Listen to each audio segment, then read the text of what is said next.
नमस्कार दोस्तों, स्वागत है आप सब लोगों का आरपीएससी एग्ज़ाम्स यूट्यूब चैनल पर। साथियों, रीड साइंस की टॉपिक वाइज सीरीज में अपना ये अंतिम वीडियो होने वाला है। वीडियो नंबर 57 है।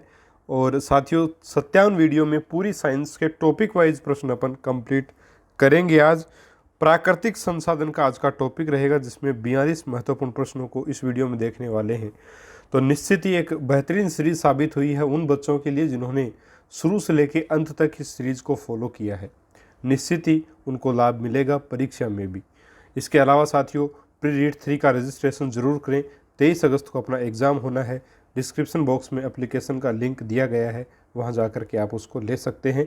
मैथमेटिक्स के 30 ऑनलाइन टेस्ट आपको अवेलेबल करवा दिए गए हैं एप्लीकेशन पर। साइंस के 50 ऑनलाइन टेस्ट हैं। हिंदी और साइकोलॉजी के 40 ऑनलाइन टेस्ट भी वहाँ पे चल रहे हैं, तो वो भी आप कर सकते हैं। चलिए शुरू कर लेते हैं आज के वीडियो को। पहला प्रश्न है अपना, निम्न में से अजैविक संसाधन है या अजैव संसाधन है? पेड़ पौधे, मनुष्य या तीसरा प्रकाश। अब ऑप्शन ए है केवल एक, बी है केवल दो तीन, सी है एक तथा तीन, और ऑप्शन डी है दो तथा तीन। तो देखिएगा, अजैविक संसाधन यानी जिसमें जीवन नहीं है वो संसाधन। तो जो प्रकाश है उसमें जीवन नहीं है, बाकी सभी में जीवन होगा। तो केवल तीन यानी ऑप्शन बी इस प्रश्न का सही उत्तर जो है वो रहेगा। ठीक है मित्रों, चलिए आगे बढ़ते हैं। अगला प्रश्न नवीकरणीय संसाधन का उदाहरण है। नवीकरणीय मतलब जिसको दोबारा से उत्पादित किया जा सकता है। पेट्रोलियम, बायोडीजल, सौर ऊर्जा। तीन ऑप्शन आपके सामने है, कौन सा ऑप्शन सही होगा? अब देखिए इसमें आंसर क्या रहेगा आपका। देखिए, पेट्रोलियम को क्या दोबारा से अपन क्या पेट्रोलियम नवीकरणीय संसाधन है? बिल्कुल भी नहीं है। पेट्रोल का अपन दोहन कर लेते हैं, उसके बाद क्या वो पेट्रोल वापस बनाया जा सकता है? नहीं। ठीक है, तो सीमित मात्रा है पेट्रोलियम की। बायोडीजल बनाया जा सकता है। सौर ऊर्जा बिल्कुल ये नवीकरणीय संसाधन है। तो बायोडीजल, सौर ऊर्जा दोनों नवीकरणीय संसाधन है। तो आपका उत्तर होगा 2 व 3 दोनों सही, ऑप्शन नंबर डी। ठीक है, चलिए अगला प्रश्न प्राकृतिक संसाधनों के संरक्षण से संबंधित सही कथन है। एक, सही कथन बताना अपने को। एक, आवश्यकता के बावजूद उन्हें भविष्य के लिए बचा कर रखना चाहिए। दूसरा है, प्राकृतिक संसाधनों का अधिक से अधिक समय तक अधिकाधिक मनुष्यों की आवश्यकताओं की पूर्ति हेतु विवेकपूर्ण उपयोग हो। ये बात सही है। ऑप्शन एक गलत है। क्यों? क्योंकि देखिए, आवश्यकता के बावजूद, अगर आवश्यकता होगी तब तो अपने को काम में लेना ही चाहिए। अगर यहाँ लिखा आवश्यकता के बावजूद उन्हें भविष्य के लिए बचा कर रखना चाहिए। जब आज अपन अपनी आवश्यकता पूरी नहीं कर पा रहे हैं तो भविष्य के लिए बचा कर अपन करेंगे क्या? क्यों? तो आवश्यकता के बावजूद ये कथन गलत है। ऑप्शन आपका पहला कथन गलत है, दूसरा कथन सही है। इसलिए केवल दो सही, ऑप्शन बी इस प्रश्न का उत्तर होगा। अगला प्रश्न वन्य जीवों के विलुप्त होने का कारण है। जनसंख्या वृद्धि, जंगलों में खनन कार्य, ग्रीन हाउस प्रभाव के कारण, ये उपयुक्त सभी। तो सारी बातें होंगी, ऑप्शन नंबर 4। अगला प्रश्न भारत में वन्य जीव संरक्षण के लिए सही कथन है। एक, वर्ष 1952 से 1972 तक राष्ट्रीय वन नीति के अंतर्गत भारत में वन्य जीव संरक्षण होता था। सही बात है या गलत है अपन देखेंगे।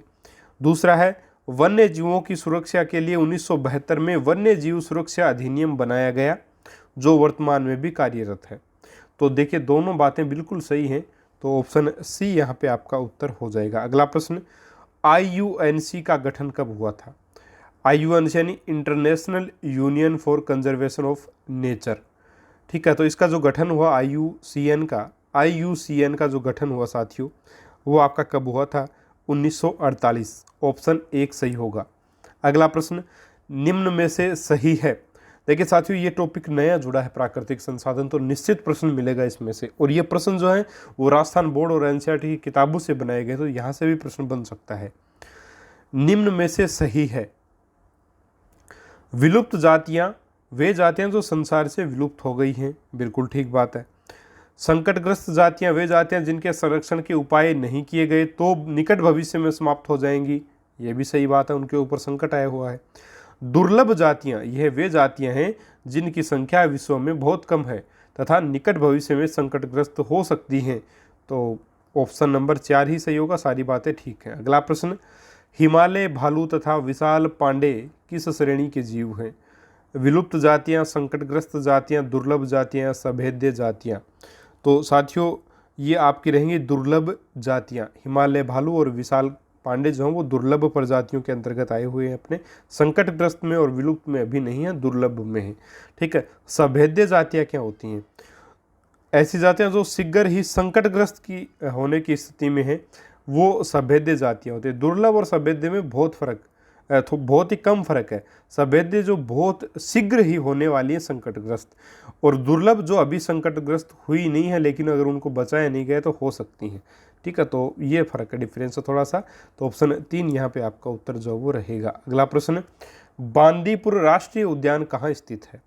तो बांदीपुर राष्ट्रीय उद्यान मित्रों कर्नाटका, ऑप्शन नंबर 4 सही होगा। अगला प्रश्न, कार्बेट राष्ट्रीय उद्यान सबको पता है उत्तरांचल में स्थित होगा। अगला प्रश्न अपना, केवलादेव राष्ट्रीय उद्यान कहाँ स्थित है? तो ये राजस्थान में स्थित है। अगला प्रश्न, निम्न में से सही सुमेलित नहीं है। ताल छापर, चूरू, काला हिरण। ठीक है, सही है ये बात। ताल छापर जो चूरू में और काले हिरण के लिए प्रसिद्ध है। सीता माता प्रतापगढ़ में है और उड़न गिलहरी के लिए प्रसिद्ध है, ये भी कथन सही है। अगला, माउंट आबू सिरोही में है। ठीक है, हिरण के लिए और गोडाउन के लिए प्रसिद्ध है। चौथा ऑप्शन है दर्रा कोटा जो भगेरा के लिए प्रसिद्ध है, ये भी सही है। लेकिन माउंट आबू सिरोही जो है वो साथियों उड़न गिलहरी के लिए जो वो सीता माता उड़न गिलहरी के लिए, तो माउंट आबू सिरोही वाला जो आपका है वो आपका जंगली मुर्गे के लिए प्रसिद्ध है। ठीक है, याद रखिएगा, जंगली जो मुर्गा है उसके लिए कौन सा अभयारण्य प्रसिद्ध है? आपका माउंट आबू सिरोही वाला। ठीक है, तो ये होगा। इसके अलावा जो सरिस्का अलवर का है वो हिरण और गोडाउन के लिए। ठीक है, कौन सा? सरिस्का अलवर, ये हिरण और गोडाउन के लिए आपका प्रसिद्ध है। ठीक है, चलिए अगला, यहाँ पे ऑप्शन 3 आंसर होगा। अगला प्रश्न अपना, नाहरगढ़ अभ्यारण्य स्थित है सिरोही में, जयपुर में, जोधपुर में या सीकर में? नाहरगढ़ अभ्यारण्य। तो मित्रों इस प्रश्न का उत्तर क्या होगा? जयपुर। नाहरगढ़ अभ्यारण्य जयपुर में स्थित है। ठीक है, चलिए अगला प्रश्न, निम्न में से असुमेलित है यानी कि सही सुमेलित नहीं है। काजीरंगा राष्ट्रीय उद्यान असम, बिल्कुल ठीक है। अगला, गिर राष्ट्रीय उद्यान गुजरात, सबको पता है। तीसरा, ग्रेट हिमालयन राष्ट्रीय उद्यान हिमाचल प्रदेश, सही है। सुंदरवन राष्ट्रीय उद्यान जम्मू कश्मीर नहीं बल्कि सुंदरवन राष्ट्रीय उद्यान पश्चिम बंगाल में। कहाँ पे साथियों? पश्चिम बंगाल में है। ठीक है, पश्चिम बंगाल। तो ऑप्शन 4 ही इस प्रश्न का उत्तर होगा। अगला प्रश्न, भारत में कुल कितने जीव मंडल निश्चय अर्थात बायोस्फीयर रिजर्व क्षेत्र है? तो टोटल 18 है मित्रों, ऑप्शन नंबर 1 होगा। अगला प्रश्न, भारत का प्रथम बायोस्फीयर रिजर्व क्षेत्र है? तो प्रथम की अगर बात करें तो आपका नीलगिरी कर्नाटक केरला में होगा, है ना, नीलगिरी वाला। ठीक है, ये एरिया रहेगा और 1986 में इसे बनाया गया था। ठीक है, अगला प्रश्न अपना, नंदा देवी बायोस्फीयर रिजर्व क्षेत्र कहाँ स्थित है? तो साथियों नंदा देवी जो बायोस्फीयर क्षेत्र है वो आपका उत्तर प्रदेश में स्थित है। ठीक है, इसके अलावा मध्य प्रदेश में आपका कान्हा नाम का, ठीक है, बायोस्फीयर क्षेत्र है कान्हा। और ग्रेट निकोबार नाम से आपका कहाँ पे है? अंडमान निकोबार में है। कर्नाटका में आपका नीलगिरी, ठीक है, अभी अभी अपन ने पढ़ा नीलगिरी जो है वो कर्नाटका में है। ठीक है, तो थोड़ा ध्यान में रख लीजिएगा। नंदा देवी उत्तर प्रदेश। अगला प्रश्न, खेजड़ली के बलिदान से संबंधित है, अमृता देवी निश्चित ही उत्तर होगा। अगला प्रश्न अपना, भूजल संकट के कारण क्या है? तो जल स्रोतों का प्रदूषित होना, भूजल का अति दोहन, जल की अधिक मांग, सारी बातें बिल्कुल ठीक। तो ऑप्शन नंबर 4 सही होगा। अगला प्रश्न, लाल आंकड़ों की पुस्तक रेड डेटा जो बुक होती है वो संबंधित है संकटग्रस्त वन्य जीवों से, दुर्लभ वन्य जीवों से, विलुप्त जातियों से या सभी से? तो ये सभी से संबंधित है साथियों, अलग अलग होती है सभी के लिए। तो ऑप्शन नंबर 4 आपका सही उत्तर होगा। अगला प्रश्न, सर्वाधिक कार्बन की मात्रा, देखिए कार्बन की मात्रा के आधार पे 4 प्रकार के अपने कोयला जो वो 4 प्रकार का होता है, पीट, लिग्नाइट, बिटुमिनी और एंथ्रेसाइट। ठीक है, तो यहाँ पे आपका जो आंसर होगा वो क्या होगा? कार्बन की मात्रा की उपस्थिति के आधार पे सबसे बढ़िया या सर्वाधिक कार्बन की मात्रा किस में? वो एंथ्रेसाइट में होती है। सबसे बढ़िया क्वालिटी का यही कोयला होता है और सबसे घटिया और सबसे कम कार्बन होता है। सबसे घटिया क्वालिटी और सबसे कम कार्बन पीठ में होता है। ठीक है, तो ऑप्शन 3 इस प्रश्न का उत्तर होगा। अगला प्रश्न, राजस्थान में जल संग्रह की तकनीक है, खड़ीन, तालाब, बावड़ी या उपयुक्त सभी। तो सारी की सारी प्राचीन पद्धतियां हैं राजस्थान के जल संग्रह की, तो ऑप्शन 4 उत्तर होगा। अगला प्रश्न, निम्नलिखित में से तालाब के लिए सही नहीं है। एक, यह पुरुषों तथा स्त्रियों के नहाने हेतु अलग अलग बने होते थे। बिल्कुल सही बात है। अगला, तालाब की तलहटी में बने कुएं को बेरी कहते हैं। बिल्कुल, तालाब की तलहटी में एक कुआं बना होता था जिसको बेरी बोला जाता था। बिल्कुल सही बात है। ठीक है, अगला है, तालाब में उतरने के लिए सीढ़ियाँ एवं तिबारे बने होते थे। देखिए, सीढ़ियाँ और तिबारे तालाब में नहीं होते थे, ये साथियों बावड़ी में हुआ करते थे। किसमें? बावड़ी में हुआ करते थे। जब पढ़ाया था बहुत अच्छे से बताया था आपको, बावड़ी में ये आपकी सीढ़ियाँ और तिबारे, है ना, ये बने होते थे। तिबारे मतलब 3 बारने होते थे, इसके 3 प्रवेश द्वार जिसको अपन बोल सकते हैं। और चौथा है उपरोक्त में से कोई नहीं, तो तीसरा गलत है आपका, ऑप्शन नंबर 3 सही हो जाएगा। अगला प्रश्न, राजस्थान में जल संचय की कलाकृतियों से पूर्ण तकनीक कौन सी थी? जिसमें कलाकृतियाँ बहुत ज़्यादा थी, तो वो आपकी कौन सी थी साथियों? इसमें सही आंसर आपका रहेगा ऑप्शन नंबर 3, बावड़ी। बावड़ी में जो तिबारे वगैरह है ना, सीढ़ियाँ वगैरह, ये मतलब एक प्रकार से कलाकृति से युक्त थी बावड़ी, तो ऑप्शन नंबर 3 ही इस प्रश्न का उत्तर होगा। अगला प्रश्न, कोयला तथा पेट्रोलियम के लिए सही है, यह जीवाश्म ईंधन है, यह अनवीकरणीय ईंधन है। बिल्कुल ठीक बात है, दोनों ही बातें सही हैं। अभी पेट्रोलियम को कच्चा तेल तथा चट्टानों का तेल भी कहा जाता है, और 4 उपरोक्त सभी। तो देखिए, सही कथन है। पेट्रोलियम जो वो जीवाश्म ईंधन है, और कोयला जो वो एक प्रकार से पेड़ पौधों से जो वो इनसे वनस्पति ईंधन है, मतलब अगर अपन उसको बोले तो। लेकिन अगर पूरे प्रश्न को देखें तो उस हिसाब से पहला ऑप्शन भी अपना ठीक है, तो उपरोक्त सभी यहाँ पे आपका सही आंसर रहेगा। ठीक है, उपरोक्त सभी। अगला प्रश्न अपना, बायोडीजल के लिए सही है, यह डीजल के समतुल्य ईंधन है तथा 100% नवीकरणीय स्रोतों से बनाया जाता है। बिल्कुल ठीक बात है, नवीकरणीय स्रोतों से बनता है और डीजल के समतुल्य है। लेकिन आजकल इसका उपयोग ज़्यादा नहीं हो पाता। उसका कारण ये है क्योंकि ये गाड़ी का जो इंजन होता है उसको जल्दी ख़राब कर देता है, इस वजह से इसका उपयोग नहीं हो रहा है। एक बार चला था लेकिन अभी नहीं चल रहा है। दूसरा, यह विषैला नहीं होता तथा जैव निम्नीकरणीय है, ये बात भी सही है। अगला, राजस्थान सरकार ने प्रदेश में बायोडीजल की व्यावसायिक खेती को प्रोत्साहित करने के लिए बायोफ्यूल मिशन और बायोफ्यूल अथॉरिटी का गठन किया है। और चौथा है उपरोक्त सभी। तो सारी बातें सही है यहाँ पे, ऑप्शन नंबर 4 आपका उत्तर होगा। अगला प्रश्न, खेजड़ी के वृक्ष के लिए सही है, इसे थार का कल्प वृक्ष भी कहते हैं। बिल्कुल ठीक। अगला, इसका आएगा ये, ठीक है, इसका वैज्ञानिक नाम प्रोसोपिस सिनेरेरिया है, ये भी सही है। अगला, 1983 में खेजड़ी को राजस्थान का राज्य वृक्ष घोषित किया गया, ये भी सही है। तो उपरोक्त सभी आपका आंसर हो जाएगा। अगला प्रश्न, वनों से हमें क्या लाभ है? देखिए, बहुत आसान सा प्रश्न है और इसको आराम से पढ़ के उत्तर किया जा सकता है, उपरोक्त सभी होगा। अगला प्रश्न, वनोन्मूलन का दुष्परिणाम क्या है? मृदा अपरदन में वृद्धि होती है, वन्य जीव जंतुओं की संख्या में वृद्धि होती है। दुष्परिणाम पूछा अपने को, वर्षा में वृद्धि होती है, तो वर्षा में वृद्धि होना और ये वन्य जीव जंतुओं की संख्या में वृद्धि होना, ये तो दुष्परिणाम नहीं है। ठीक है, तो दुष्परिणाम पूछा वो तो मृदा अपरदन में वृद्धि है, तो ऑप्शन 1 आपका सही उत्तर होगा। अगला प्रश्न, राजस्थान का राज्य पुष्प कौन सा है? ठीक है, राजस्थान राज्य का पुष्प का राज्य, ये थोड़ा सा गलत लिखा गया है। राजस्थान का राज्य पुष्प व राज्य वृक्ष कौन सा है? तो राज्य पुष्प रोहिड़ा, राज्य वृक्ष खेजड़ी, ऑप्शन नंबर 1 सही है।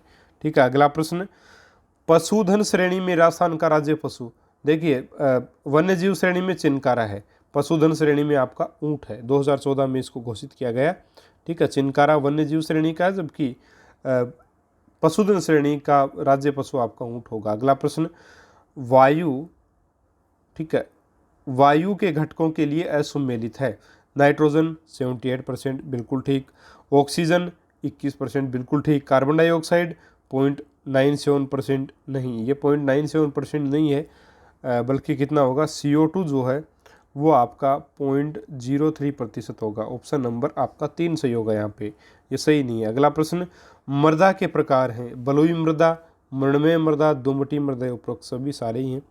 अगला प्रश्न, पृथ्वी का कितना भाग जल से घिरा हुआ है?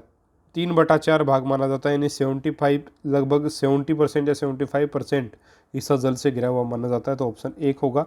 अगला प्रश्न है, निम्न में से किस प्रकार के मृदा के कण बड़े होते हैं? मतलब कौन सी ऐसी मृदा इनमें से जिसके कण बड़े होते हैं? तो मित्रों जिसके कण बड़े होते हैं वो बलुई मृदा होती है, बालू मिट्टी। ठीक है। अगला प्रश्न, जल धारण क्षमता सर्वाधिक किस मिट्टी की होती है? जल धारण क्षमता सर्वाधिक किस मिट्टी में होती है मित्रों?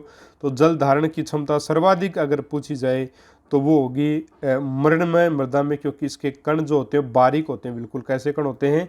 बारीक कण होते हैं। बलुई के तो थोड़े मोटे होते हैं, लेकिन मृणमय मृदा के बिल्कुल बारीक कण होते हैं, इस वजह से जल धारण क्षमता इसकी ज़्यादा होती है। अगला, जल की अंतः स्रवण दर सर्वाधिक किसकी होती है?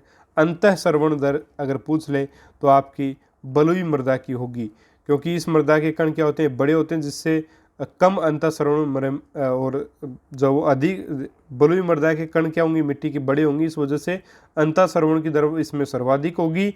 और जो आपकी मृणमय मृदा है इसमें बहुत महीन कण होते हैं मिट्टी के, ठीक है, मृदा के, तो सबसे कम अंतः स्रवण इसमें होगा। सबसे कम अगर पूछ ले तो मृणमय मृदा में, सर्वाधिक बलुई मृदा में होगा। अगला प्रश्न, कपास के लिए आवश्यक मृदा है दोमट, चिकनी, बालू या पथरीली? तो साथियों अगर कपास के लिए देखें तो दोमट मिट्टी ऑप्शन 1 सही होगा। अगला प्रश्न, गेहूं की फसल के लिए उपयुक्त मिट्टी है? ऑप्शन नंबर 2 सही होगा, मृणमय मृदा।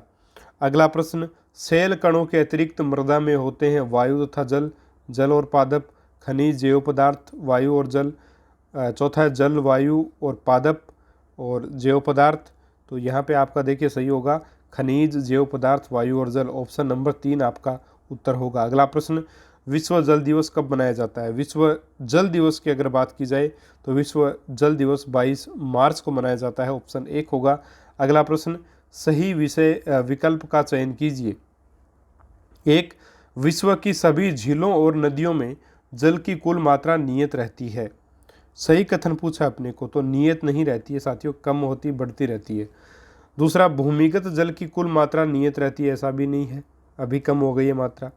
विश्व के समुद्रों और महासागरों में जल की कुल मात्रा नियत रहती है। अगला है, विश्व में जल की कुल मात्रा नियत होती है। तो देखिए, विश्व के समुद्रों और महासागरों में जल की कुल मात्रा नियत होती है, ये भी सही नहीं है। विश्व में कुल मात्रा जो वो जल की वो नियत रहती है, तो ये कथन आपका ठीक है। तो ऑप्शन नंबर 4 यहाँ पे आपका सही उत्तर रहेगा। ठीक है साथियों, तो ये थे आपके 42 प्राकृतिक संसाधनों के महत्वपूर्ण प्रश्न।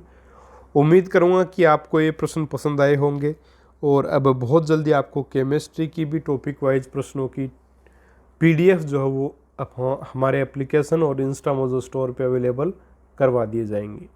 डिस्क्रिप्शन बॉक्स में सबसे ऊपर आपको लिंक मिल जाएगा एप्लीकेशन का, उसको डाउनलोड आप कर सकते हैं। सभी विषय की टेस्ट सीरीज चल रही है, वो ज़रूर ज्वाइन करें। प्री रीड 3 23 अगस्त को होगा, वो भी आप ज्वाइन कर सकते हैं।